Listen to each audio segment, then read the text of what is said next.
Hi, I'm Tom, and this is Adult Game Reviews. This week I review Nightly Passions by Feyada. Every week I put out my Steam release list on Patreon with all the games released that week, with my personal thoughts. I predicted Nightly Passions to be a diamond in the rough, and I really wanted to see if I was right. A chance for Nightly Passions to show his quality.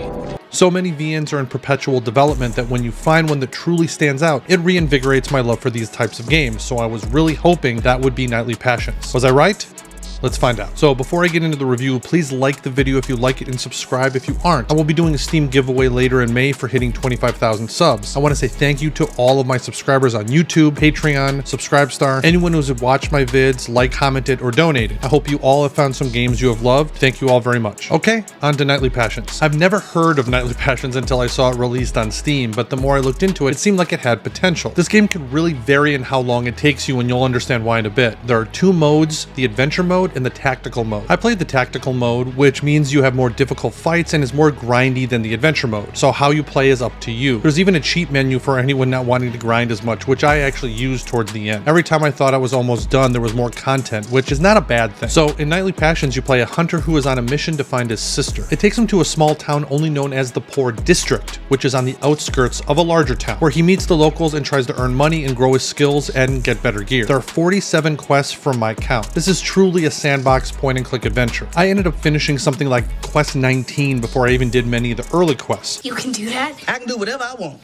Okay, let's get into the review. The character renders, animations, cutscenes, all of it is absolutely beautiful. Some of the most gorgeous renders I've experienced this year. There's one specific scene at the end of the Red Nun's character quest that was so badass. I really wish I could show it here, but it wasn't really safe for YouTube, if you get my meaning. The writing was a nice surprise since I know the developer is not a native English speaker. You could tell how much effort had been put in to make sure the writing was translated well. It did get less polished as time went on, but still overall very solid. In any point-and-click adventure game, it's the story that will make or break it. Ever since I played The Longest Journey as a kid, I've craved a point-and-click adventure with a great story. Does Nightly Passions have a great story?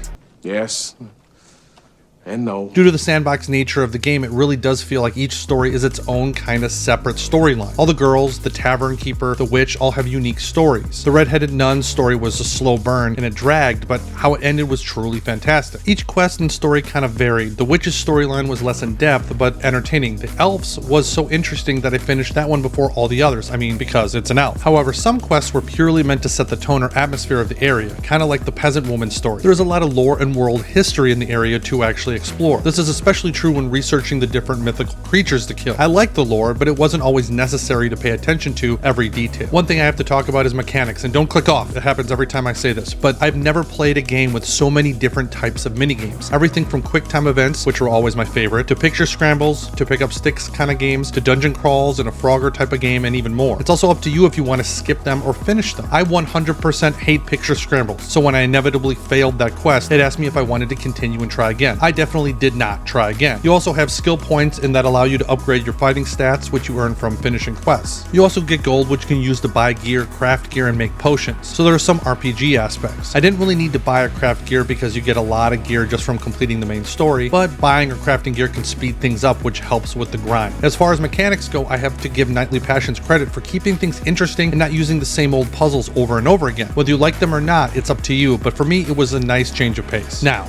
onto the biggest downside I had with Nightly Passions, the combat. I'm generally not a fan of turn-based combat, but the issue I had was how unresponsive it could be. Let me be clear, the combat never prevented me from continuing the story. It never actually bugged out, so I had to do it over again. However, when I would finish a round of combat, sometimes the enemy's turn wouldn't trigger, and even when it did trigger, it could take a few seconds for each move, which felt like an eternity. This is specifically why I cheated during the combat. I was tired of combat taking 1 million years to kill a boar, so I grabbed a super powerful sword and started killing things instantly. That way I could bypass most of the combat. I'm hoping this issue gets patched because it was a pain in the ass. Now onto the love interests. You have the redhead, the brunette, and the blonde nuns, the elf girl, the witch, and a handful more that I don't want to spoil. Each love interest scenes can be unlocked by finishing their quests, and they were all very well done. However, due to it taking a while to finish certain quests, it means that you don't get very many options for scenes for a long time, and once you unlock more scenes, it felt like a fairly average amount. I don't mind this actually because of just how beautiful they all were. However, this is not the type of game where you pick a love interest and build up your relationship with them. Most of these relationships are just like your character, which is temporary. I mean, you're a hunter that travels the land. This doesn't really lend to creating long-lasting relationships. Some people play these games because you get to foster and build your chosen love interest, and this just isn't the case here, just as an FYI. So what did I think? And I knew I was right. I was right. Nightly Passions is truly one of my favorite games I've played all year. I really hope there is much more to the story because it ends on kind of a cliffhanger. I really wanted to keep following the hunter and his story, so this is a strong play for me. I truly love this game, and if the combat issues are fixed, this could be one of my favorite games I play all year. I want to thank all my backers, and if you haven't seen my top 8 games on Steam in 2024 so far list, you can check it out right here. Thanks again. Until next time.